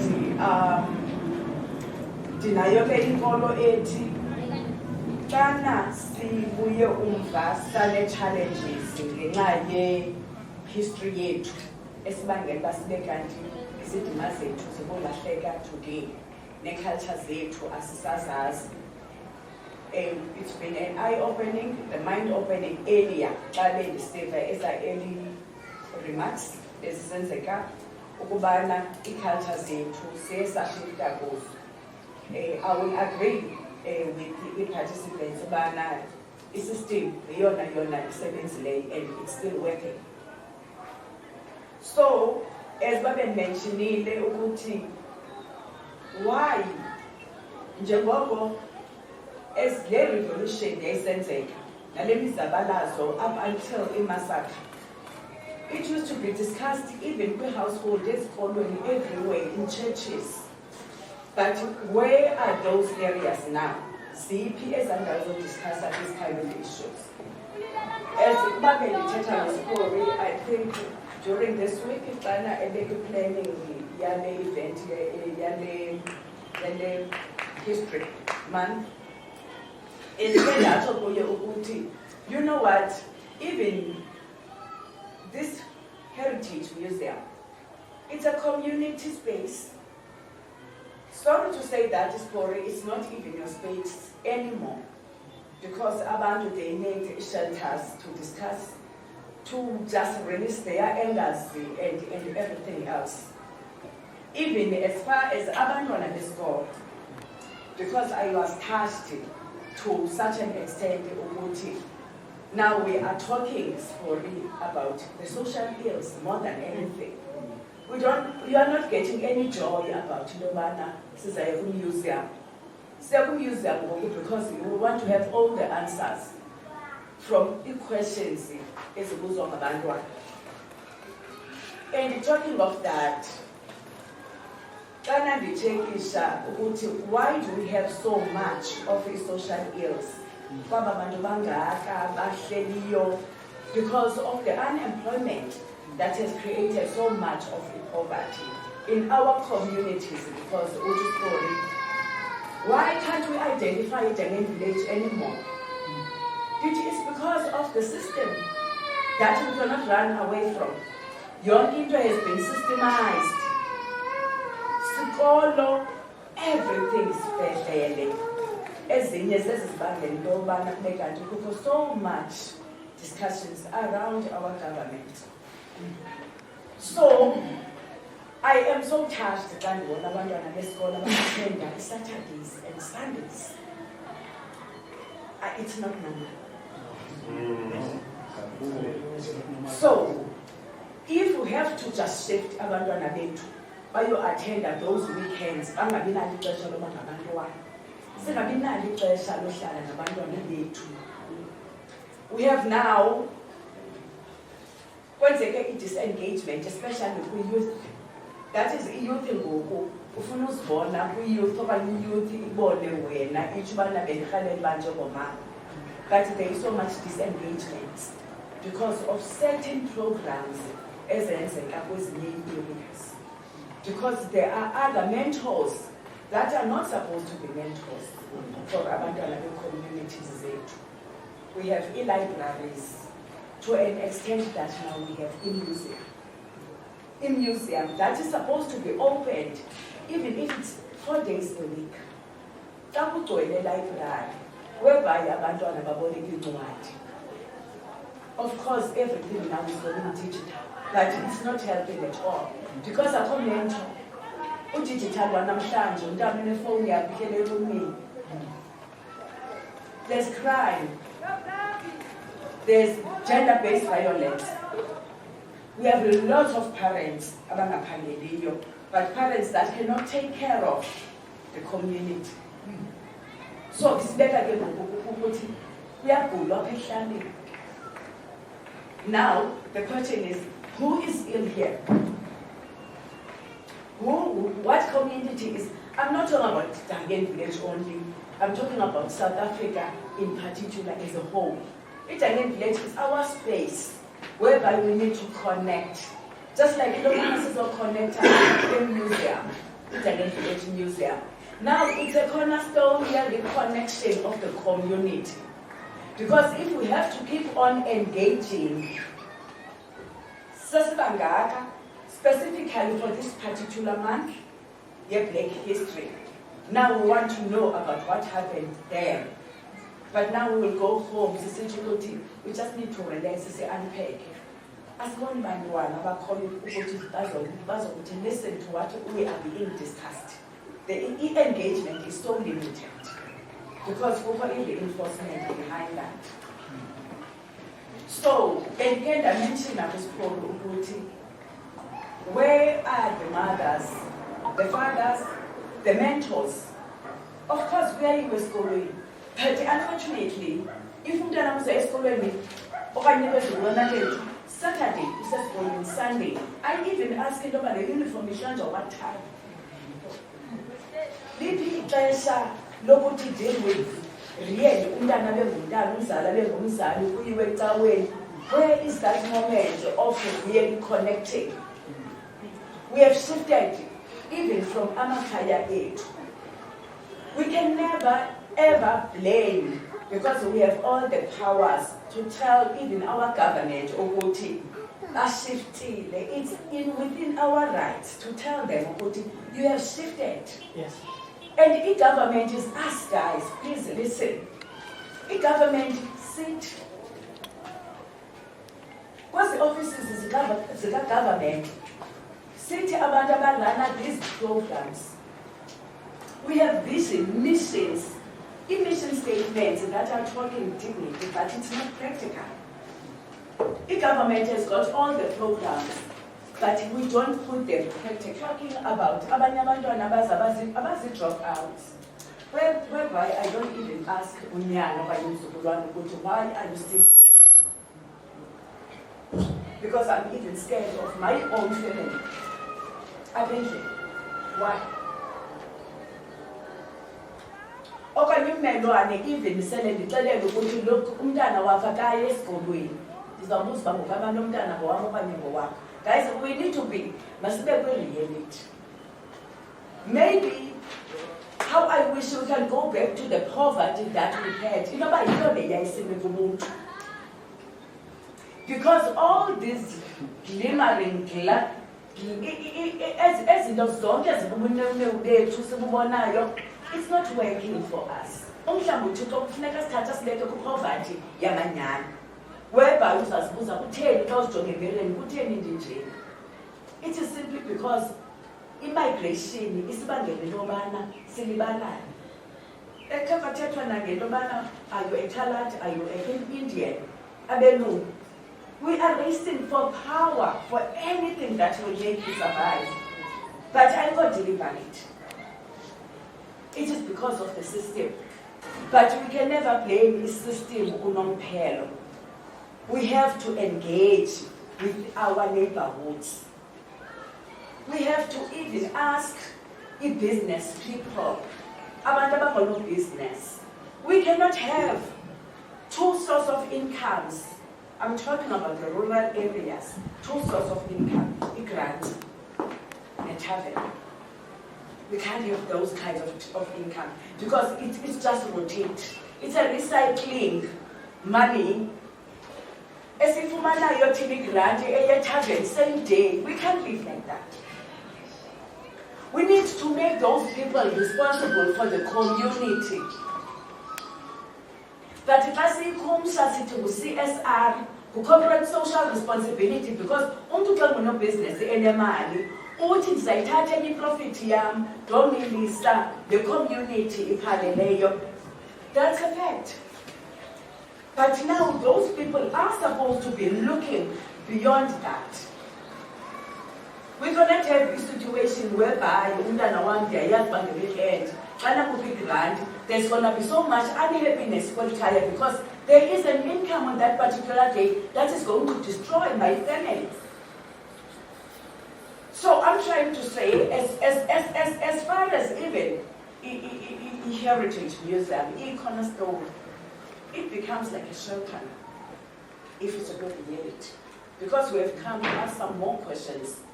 But it's a museum whereby there's a history about all these heroes. But now we are attached because even this is the bonding time. It's Sunday, tomorrow is Bonana. I just go to the sentencing. So it's such a moment of sadness that we need to have mentors. Even good political spaces said, Gabanto Abadi enforcer community livelihood in our society.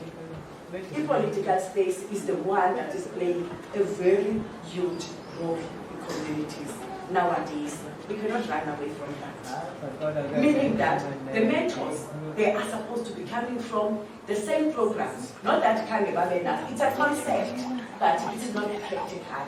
We do need help the communities at large.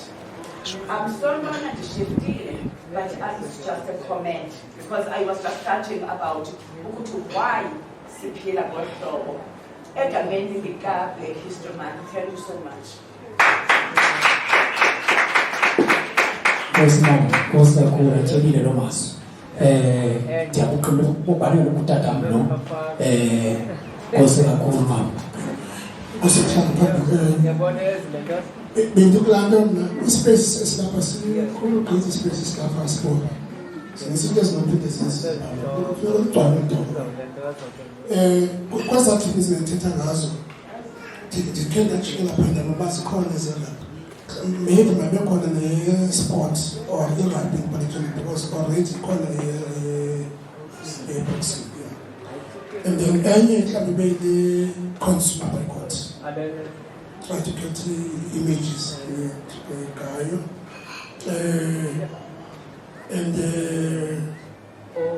well uzona mjogo sithi nga-14-year-old wayibanjiwe was arrested at 14 years old that I'm sure sikayifumana into yakhona.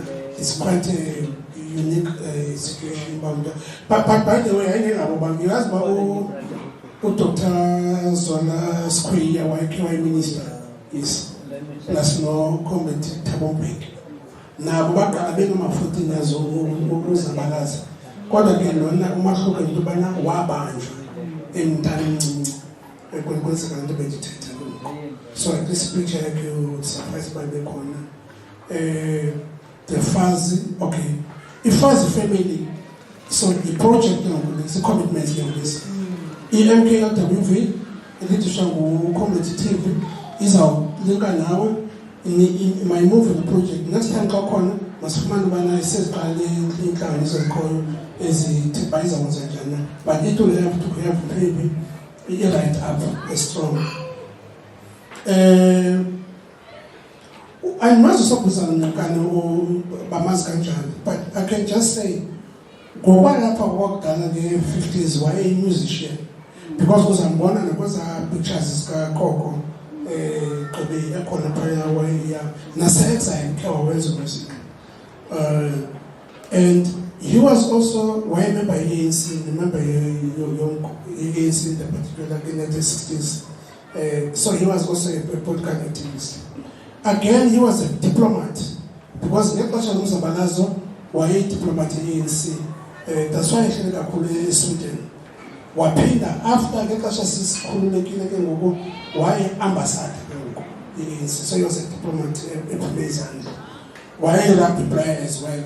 Samazi bana kwi-Springbok uyanconywa ngabantu balapha kwicala le-uGompo wayengomnye wayetshatshile kakhulu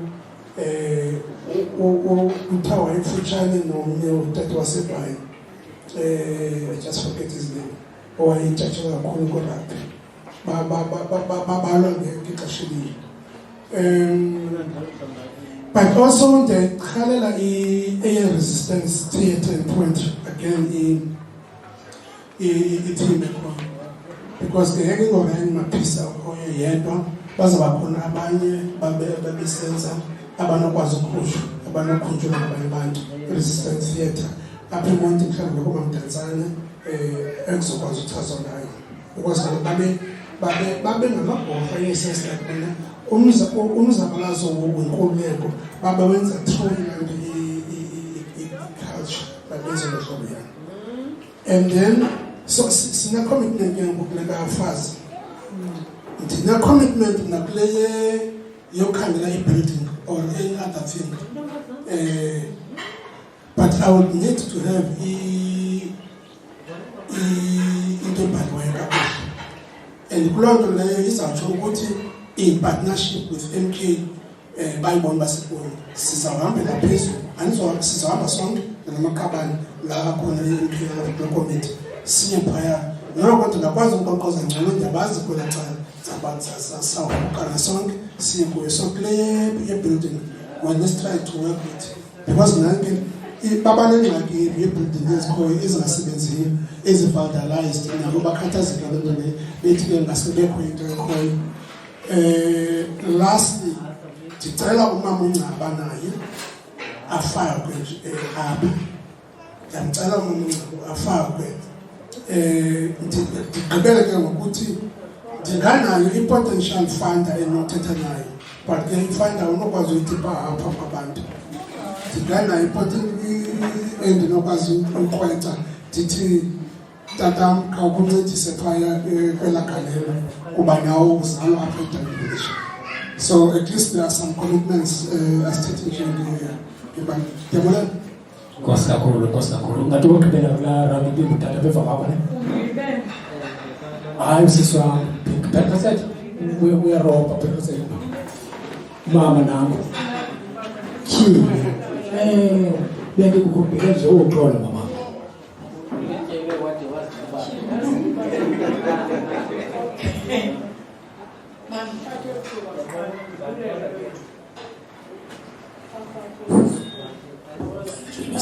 Ibali lakhe yela Curtis ne wavakala kabuhlungu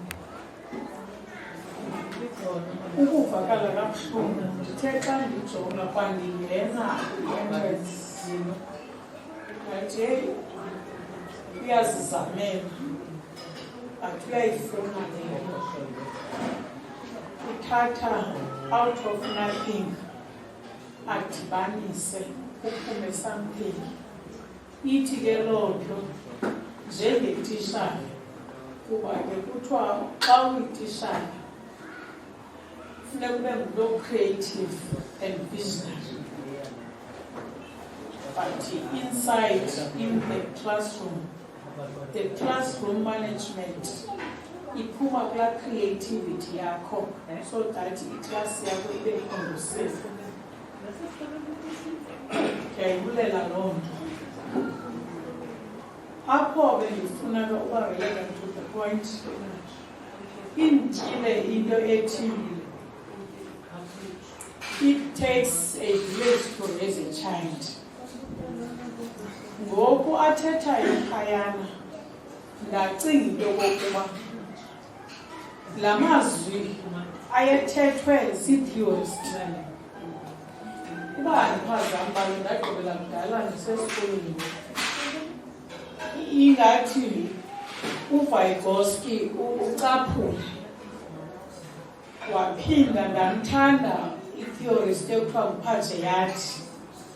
uPagelayati yena ke apho azoyikhupha khona uba andiphazami xana wayejonga unkosikazi wakhe econceive waqonda uba lo mntwana uza kumjonga ii-developmental skills zakhe zonke adese abe ithi kanti uyaphuma ngaphandle eswini emfazini wakhe. Wakhula umntana ngokwe-milestones, wakhula. Wayibona ke ngoku, it takes a village to raise a child. Yile ke ngoku uyenzayo ngoku apho, because imbambi yoba ndinareyithe le nto okanye ndirifere kwezi theorists yebo kuba ndifumanisa into yokokuba xana ubheka apha esikolweni kukho into ekuthiwa i-NS. I-NS kudityaniswe i-history ne-geography kwalapha zenziwa into enye, but ootishara bayo umakisa separately but idityanisiwe ngokwegama.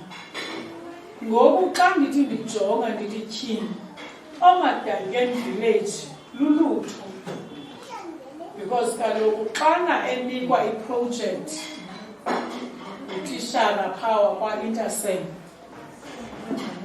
uzonkqonkqoza apha, uyafika uyajonga, because nam ndikhe ndawujonga ndaqonda okokuba nanga amaqhawe endiwaziyo, nanga abantu abasebenzeleyo eli lizwe. Apho ke ngoku ndifunia khona ndiva buhlungu, ndivintwe ngusisi kamnandi yandiva lowa usekitchen osuka from kwi-department. Ingangasi ke aphinde ahlale xa behleli meetings, because kaloku kule meko isikuyo ithi loo nto siyazingca ngeDangeni village, because nam noba khange ndizazise ndiyinzalelwane yalapha eziphunzane Nkosi. Inambara zika kwakwa-1187 ndisenayo engqondweni. Uthe xa umenshina nootata uSontshi, oomamile ndifundile nabo apha eNafikeni eRoma. Intombi zaphaya nyhani yayilikhaya ofumanisa into yokokuba kutheni eli khaya lilodwa linjena apha kulo qha ke wawuzibuza umntwana. Ngoku ke ndahamba ndicacelwa ke ngoku ndisiva ihistory yabo. Ngabanye abantu sihlalo wephondo le abo bafanele into yokokuba baya acknowledgewa, imbali yabo ikhona apho. Kuba kaloku in terms of education uyibuildile iDangeni village. Ithi loo nto leyo washiya ke ngoku le nto kuthiwa yi-legacy. Ndizawuthi okokugqibela ndicinga into yokokuba andizutsho ukuba mna andiyazi into yokokuba sihlalo okokuba nihambe kangakanani na, kuba kaloku ndawujonga kukho uHeritage phayana. uHeritage ikhona kulaa department akwa-Disraeli ukhona uheritage kule department kumasipala wethu oMbayo. Ndizibuza umbuzo ke ngoku. Ukhe azonyathela abone galelo lini alithembisileyo ukuba ngaba uzonyathela. Ukuba ngaba zange anyathele iyafuna ukuhoya. Kwaloo nto leyo into yokokuba ibe ithi kanti usacrifice ngemali yabazukulwana bakho abasibhozo, uhlale nefamily yakho into yokokuba ngenxa yento yokokuba ndibathanda abantu abalilweleyo eli lizwe okanye le Dangeni village, mandizenze le nto kuthiwa lidini, ndithathe out of my pocket ndithenge efemelini yam. Ithi loo nto leyo ingangaske xana sithetha ngobuKrestu, ithi ingasibuyela imali yakho yabantwana bakho, because kaloku ezi lulutho. Kuba ngoku ujonga umzekelo, ndijonge phaa kula genge ye-Apla Ophelia Afrika, ndijonge phaa nabo uncibana phaa noba uObhutmava phaa, nankuya uNomthandazo Mbeki elaledi phaa ihlala kwa-16 ngabantu abakhoyo abaya ekufanele into yokokuba even nabo bayayazi na into yokokuba bakwinqanaba eliphezulu, bayakwazi into, bayazazi na okokuba baziwa lilizwe lokuba ndiqinisekile into yokokuba akungeni BCM yonke yodwa apha. Okokugqibela, ndithandile xa uthetha ngento yala mangcwaba alapha, because ndakuthanda naxa uthi abantu bahamba iindawo zabo. Nandiyonye loo victim, yi-victim over myself, because funeka ndihambe ndahamba ngenye imini xa kufuneka kwenzeke le nto yenzekile iza kwenzeka, ndihambe ndilifuna, kodwa igali lamathambo kamakhulu kwakuthiwa lela gali lokuqala. Niyayibona ezo nto zinjalo. So ndizama ukuthi siyabulela iinzame zakho and zilulutho, siyazi-acknowledge, because laa nto ithi khange ube involved with politics. Xa sithetha i-reality in life, noba ipolitiki awujoyini, uyathanda uthandi, siphila yona, siphefumla yona, because kwayinto baphaa empangelweni uyibona uba umqashi khange ayithenge i-toilet paper. Yayibona, yipolitiki le because benezizathu. So khange ungayiphili, isegazini lakho. Enkosi. Nkosi mama, siyabulela kakhulu. Sengilibele nokhawunda. Ngibani oqhubela le round. Athi le round, ilingo. Kule round abantu be6. Ngoba nosizo abakahle yabona ndifuna uba bekubheke futhi ixesha lethu lawutsheka kakhulu. Then sizawuqala le round ngale la. Uyabona ndifuna ke namaxesha esiba sikwazi uwanciphisa kahle. Nkosi tata. Enkosi mhlala ngaphambili. Anza bamfutshane nampo ukuncoma nje initiative ithathwa ngumama uSipho. Phela Dantsana ke sayizama lento. Sakha into kuthiwa uDantsana Heritage Foundation. But besingena space.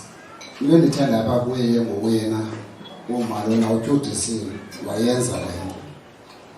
Ukuncoma maqabane. Le ndlu kamnandi ukhona utata wethu Heritage yakho. Uzawufanele ingene kwi-liberation route.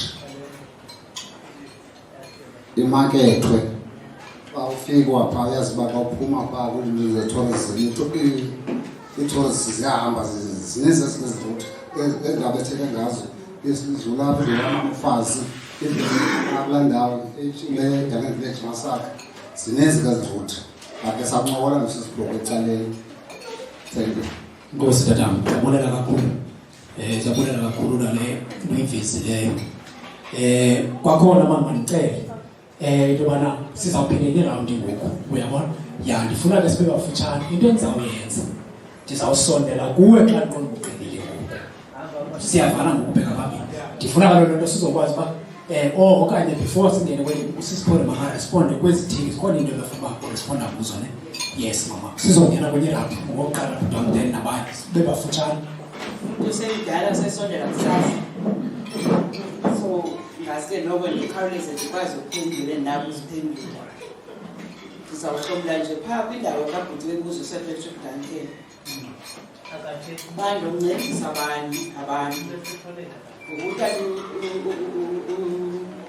usepatrick Duncan ayingwalapha eSouth Africa kodwa ke wathiwa ngale ndawo umhlaba owawukhona kulapha eDuncan Village eyigavana yena ngelo xesha lalapha eSouth Africa so ke babezitapela mos benamagunya ukwenza nantoni na le nto ke ndiye ndicinge into yokuba abantu abangayaziyo le nto yenziwayo yename change ukuze baphinde bayazi thina siyayazi ubunjulu bayo beliseCape Town ngoDisemba kwindawo zonke ezibizwayo zibizwa ngamagama angengowalapha eSouth Africa and ahlele ezingqondweni zabantu why thina ezethu inkokeli amagama wazo engazohlala engenasetyenziswa asikwazi ukuba ngathi sisoloko sibakhumbula sibazi so indaba yename change ndiyathi uba yenye into kufuneka siziqaphele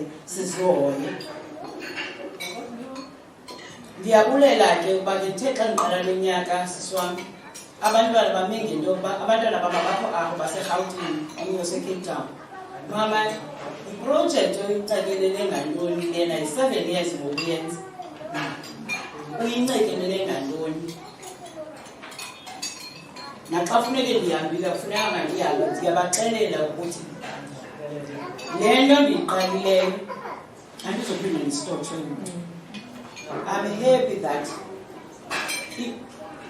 ngoku xa sisijongile sezininzi ii-partnerships endinazo ndiyabulela ke nakumkhonto wesizwe Liberation War Veterans ngoba baza ngokwabo apha emuseum bezobona le ndawo saqalisa ke intsebenziswano ndiyazibulela i-African Peoples nazo sithe zathi masiqhube ne-dialogues masiqhube nosebenza ne-community zikhona nezinye institutions ezisebenza nazo ndizawufuna ke uphendulela phaya uDisraeli lo walapha eBuffalo City lo ndisebenzisana naye baniyakhumbula ngoku bendithetha bendisithi it's not only about documenting or preserving the history yaseDuncan Village.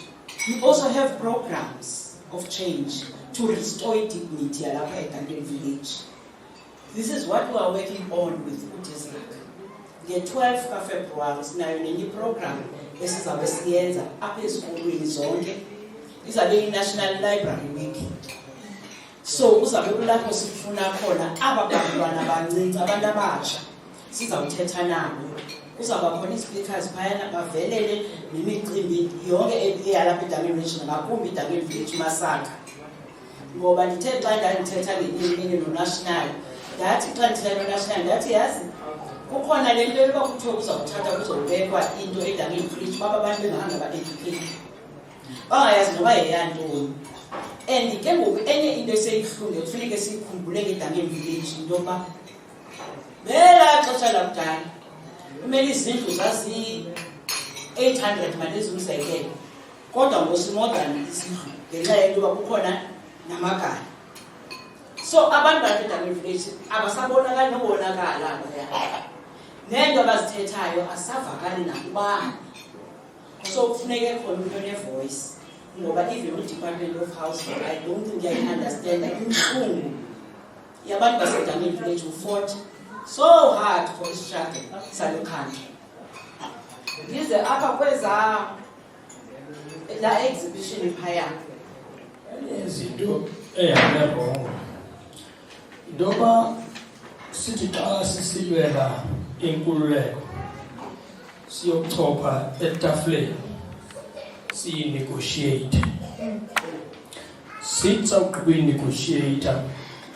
Sigqithise ngamaziko ezemfundo emgcinezeli. Athi ugqiba umgcinezeli decide indoba i-curriculum ezawufundiswa esikolweni zethu iyawuma njani na. Athi uba uyathanda enze ibotyo adibanise i-geography ne-history uba uyathanda.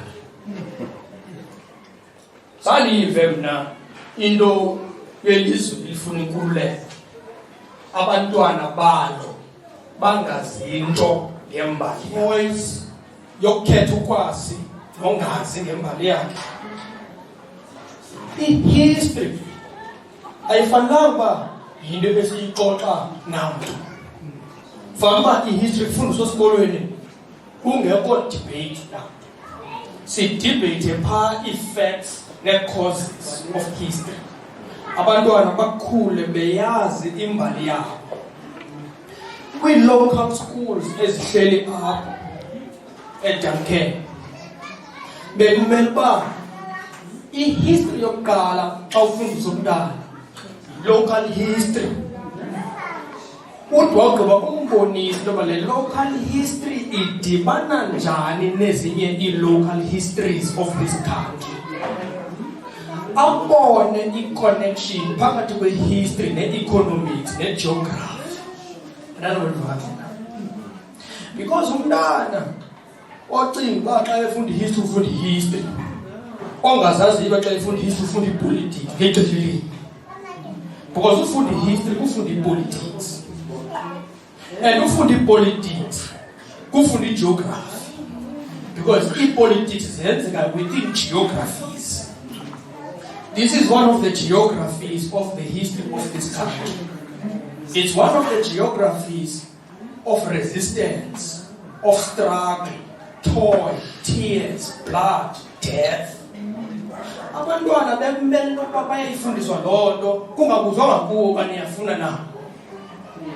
Ayifundiswa umntana ongena nayo kwi-matric ongafunda imbali yakhe ayicule. Ayakucula i-history ye-European War, so-called World War I and World War II. Kube yi-World War but kuba i-Europe iyazi-universalize, thina siyazilocalize. Kodwa i-history yethu nayo ine-effect in the world. So ipoint yam nansi, impazamo is political. It's not, impazamo is political, it's not historical. It is a political decision to decide to depoliticize the youth, to your point.